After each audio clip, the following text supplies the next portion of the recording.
Welcome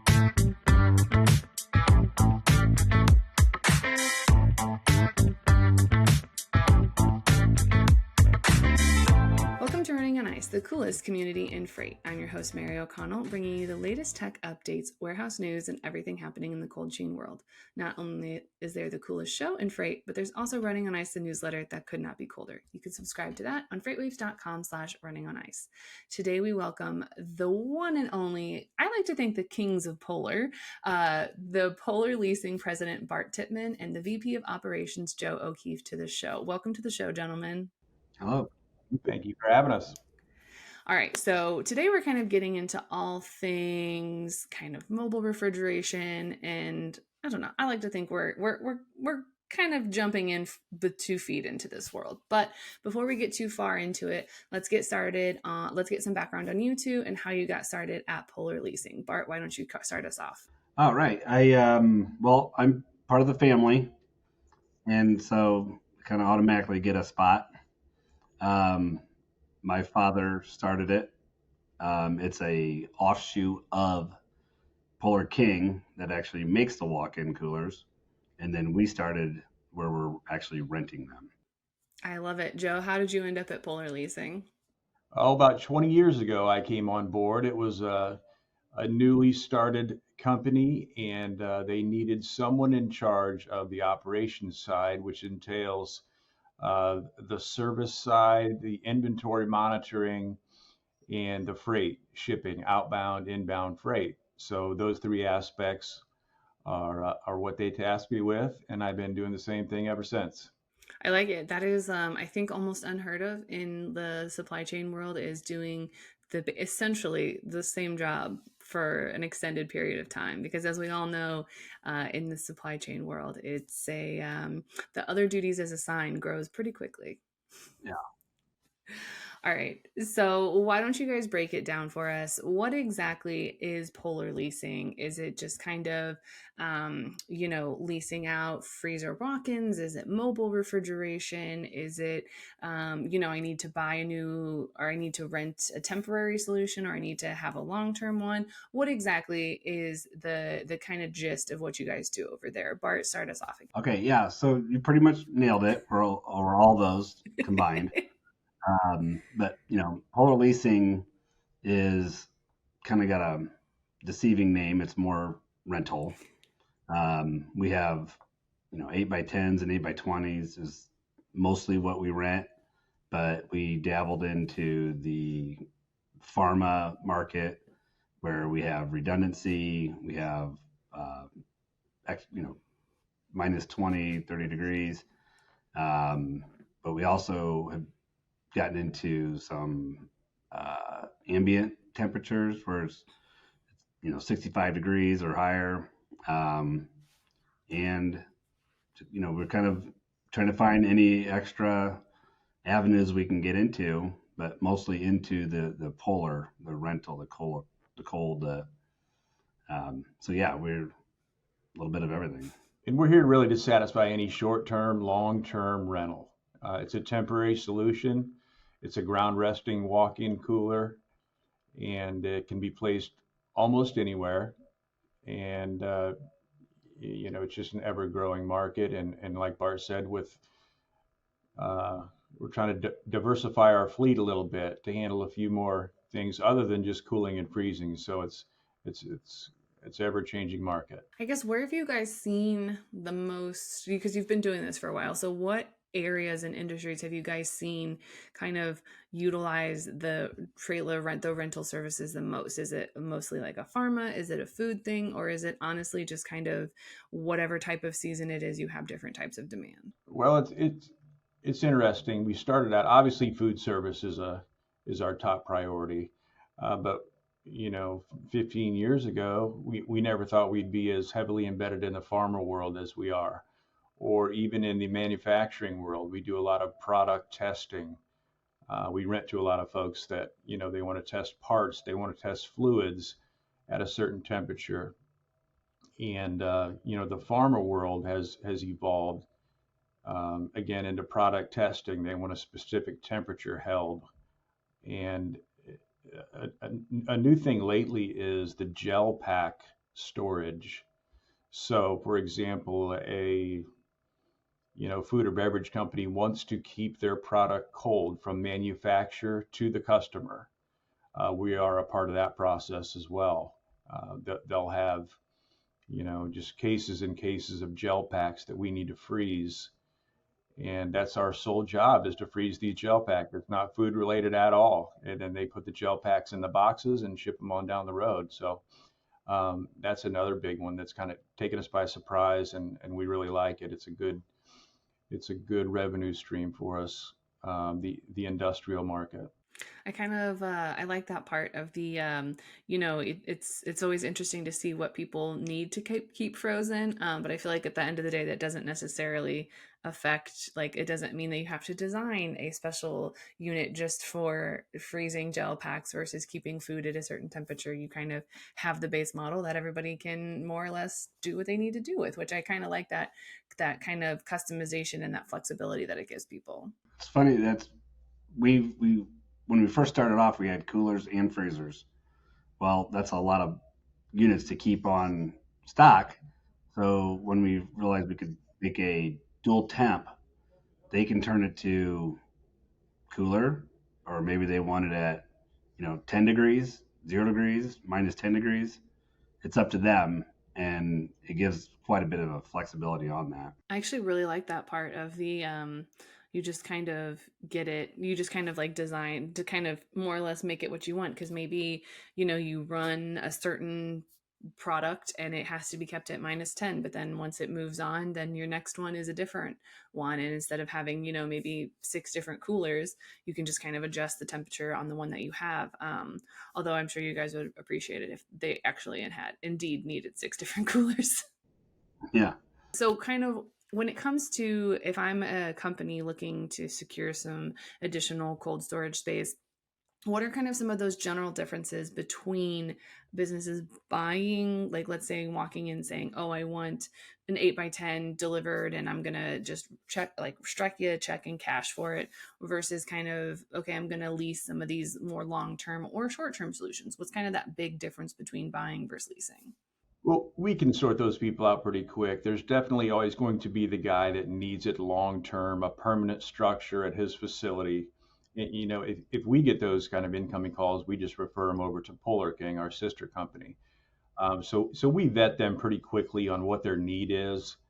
And, the short term guy could be anywhere from 1 to 3 days to 6 months, or he thinks it's 6 months. It ends up being 2 years.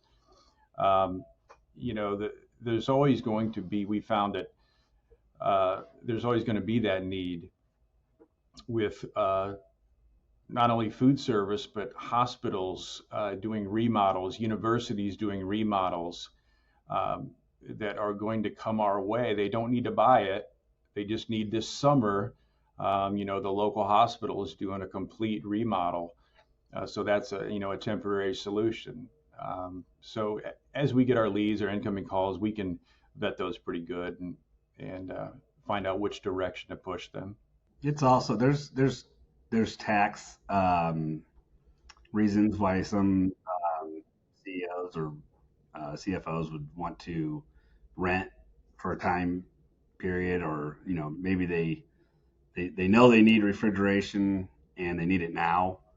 They can get us in there for a rental temporary until they get a new walk-in built for themselves, or maybe they say, hey, we don't know what size we need for this.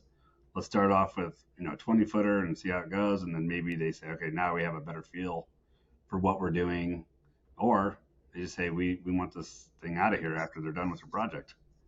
I didn't even think about, kind of when you have to renovate or update of an existing facility, all that stuff that you keep on cold storage, all of those samples, all of those different research items, you do have to keep them at a certain temperature while you're renovating the existing facility that they're in. I would imagine that is, yeah, I didn't even think about that as like a potential application. And I really like that there's that solution for that. Yeah, those places like that, they have to keep running 24/7. The hospital doesn't close, so they have to find a solution for that, and that we fall right into their hands when it comes to a quick, easy setup, and they can keep everything running as it was. that's like the best trip and fall into a situation ever of like, oh, we just happen to have the exact solution for what you're looking for. Oops, would you look at that? It just happens to arrive. Exactly. And Polar King is a tremendous help. They're the manufacturer of those permanent walk-ins, and we're their sister company. So we have a really high quality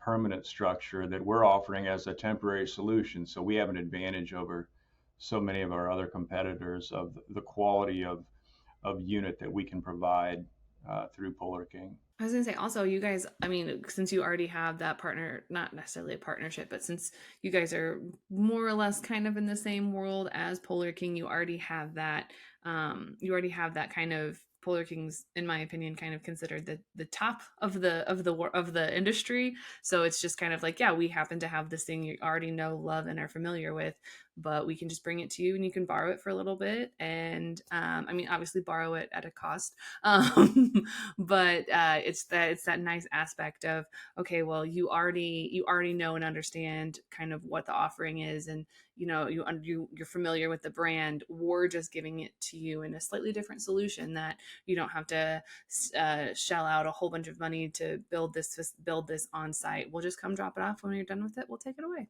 And that's also in reverse. We, if somebody who rents from us, they see the quality of our walk-in, the seamless structure, and they're like, "This is what we want permanently." Well, then Polar King benefits from Polar Leasing's uh, rental, which happens a lot, believe it or not.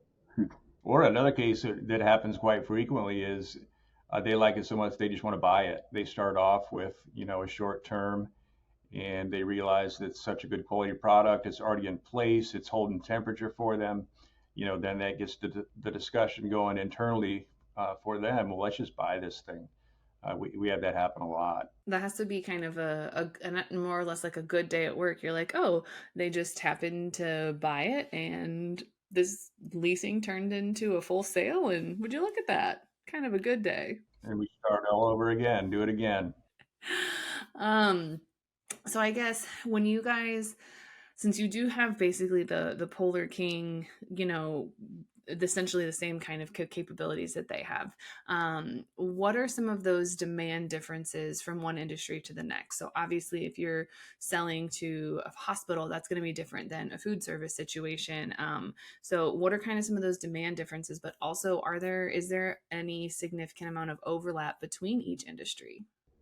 I would say there's on our end, we want to present our best foot forward. So we treat every rental as if it was going to be used in a hospital or is going to be used as a pharma holding biological material or something. But with our fiberglass interior and exterior, but the interior it's easier to clean. There's no cracks and crevices that mold can grow into. If you do have any dirt or issues or spills, you can really just take a hose in there and hose it down because it's almost like a interior of a boat, fiberglass. I like the idea of someone just like a garden hose hosing things out. I know in reality it's like more like a pressure washer, and there's a little bit more sophistication to it, but I'm literally just picturing someone like how they would be standing there watering their lawn, just like hosing down their unit. But also, Sometimes that's about all it takes. It really is. If you just prop up the one end and hit it with water, all the debris will head to the door side. With that fiber, with the fiberglass interior, it's really fantastic. It's really easy to clean. as someone who has cleaned out a food service walk-in, that was not a fiberglass insulated. It was just a walk-in built on top of a slab of concrete that was in the basement, and the concrete there was the same concrete in the basement. I really wish we had that because that walk-in was nasty, and because sometimes people wouldn't necessarily clean it very often because we kind of forgot about it. It was it was one that held kind of like alcohol bottles and kept them at a certain temperature. Not a lot of food was kept in there regularly, so it was not like a health violation, but still like sometimes like fruit from your bar would end up there. And yeah, every once in a while we would clean it out, and it was always the biggest pain trying to like kind of scrub down the walls because of how it was. You couldn't take a hose to the inside of it because there was something at the top that if it got wet, like the whole thing would break.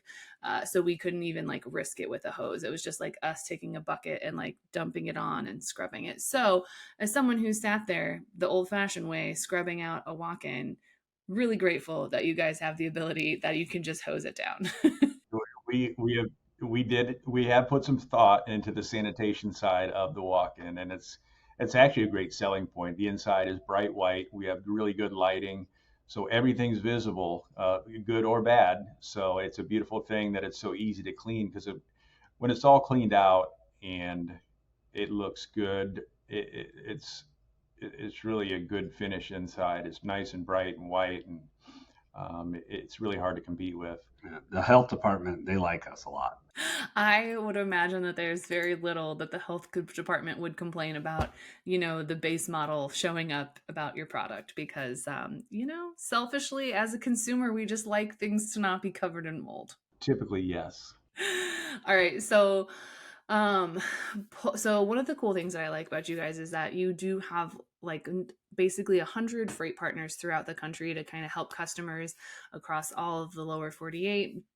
So what are these freight partners and kind of how do they help with the distribution aspect of it? And so kind of like if I'm a consumer and I have a problem, can I go to this freight partner and they're going to more or less kind of help me out? What does that kind of look like? Well, these guys, we call them depots or satellite locations, and they are strictly our freight partners.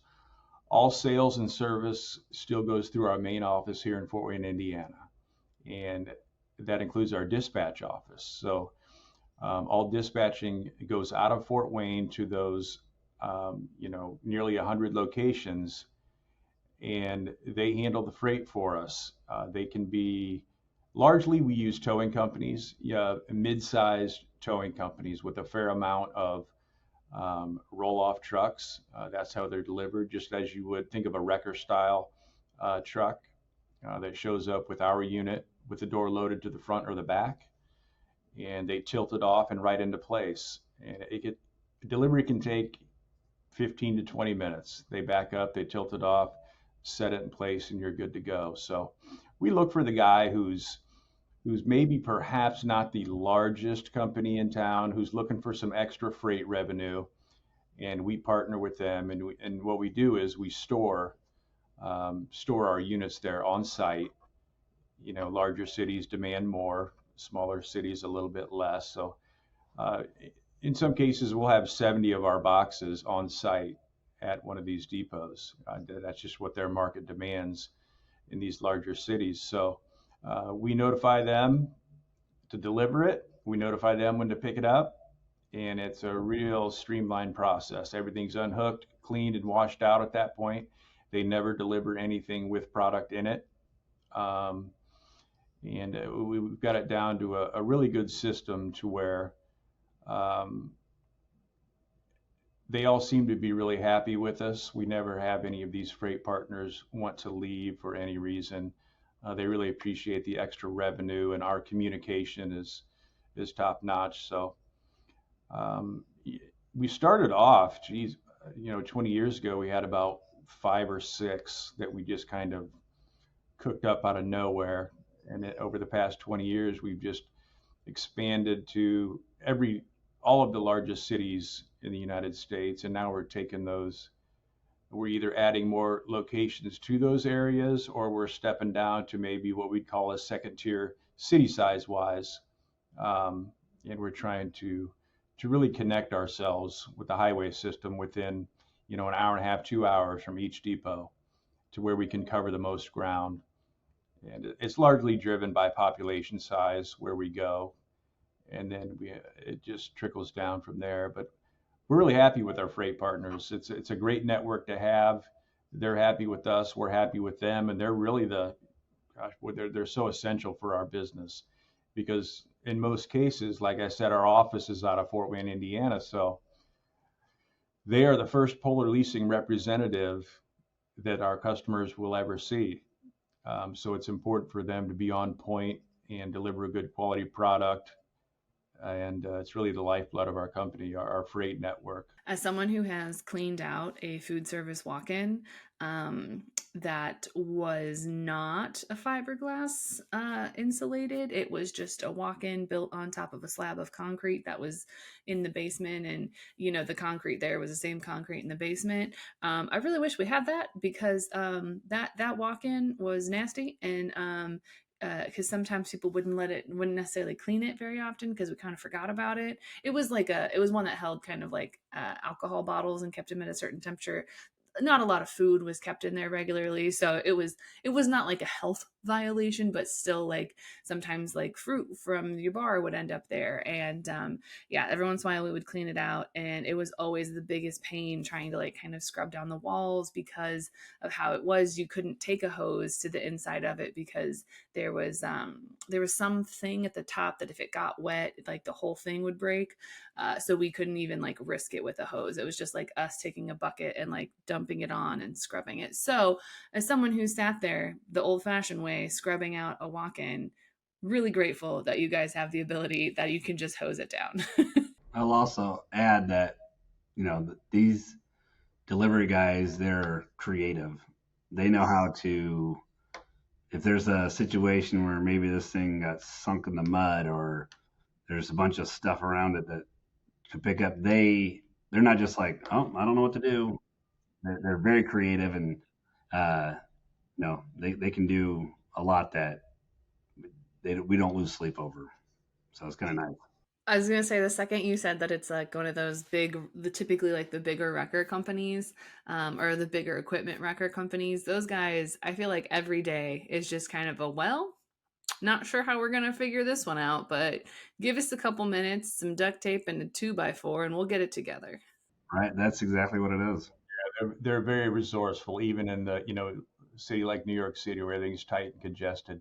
They always seem to figure it out. They just figure it out and get it done. I 100% love that.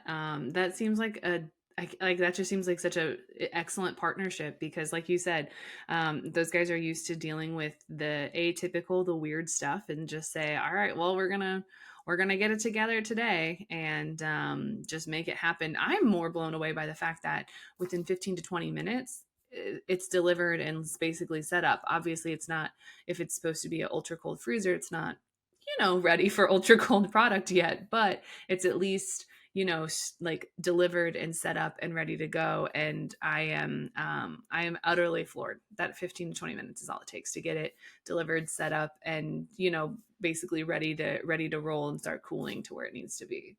That's game changing. So, gentlemen, we've come towards the end of our recording, but there's a question that everyone that comes on the show has to answer, and you two are going to be no exceptions today. It might be the hardest question you've gotten all day. So Bart, we're going to start with you, but don't worry, Joe, you're going to get the same one. Is cereal considered a soup? No. Okay. I'm gonna go no. I'm gonna think cereal.